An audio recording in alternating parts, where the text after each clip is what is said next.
Ce dimanche, l'OM reçoit Nîmes.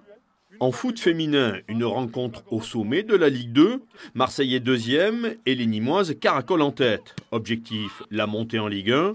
Et les filles du Nîmes Métropole Gare sont prêtes. On a un groupe sain. Après, il y a beaucoup de concurrence par rapport aux années précédentes parce qu'on a un groupe de 24-25 filles. Donc les filles sont obligées de venir à l'entraînement pour pouvoir être performantes le dimanche et surtout gagner leur place. Donc ça crée une certaine émulation et c'est très important. On a quelques joueuses qui ont connu l'AD1 d'ailleurs qui nous apportent toute leur expérience. Donc c'est très important et c'est pour ça que le club progresse aussi d'année en année. Parmi ces joueuses d'expérience, Elodie Ramos. Venue de Montpellier où elle a marqué près de 100 buts en Ligue 1, la joueuse internationale symbolise la réussite actuelle du club.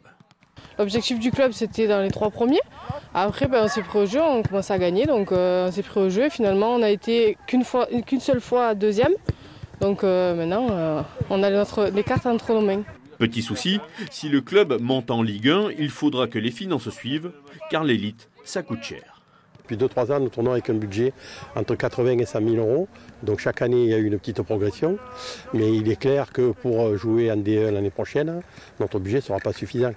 Et je me vois mal au mois d'octobre, au mois de novembre, dire à la fédération, voilà, je suis obligé d'arrêter parce que moi, je m'engage moi personnellement en tant que président du club. Je ne pourrais pas me permettre d'avoir... Il vous faut combien concrètement? Il faudrait qu'on arrive à un budget de entre 300 et 400 000 euros. Un appel du pied aux collectivités locales et aux partenaires, mais pour l'heure, rien n'est fait. On devra en savoir un peu plus ce dimanche soir.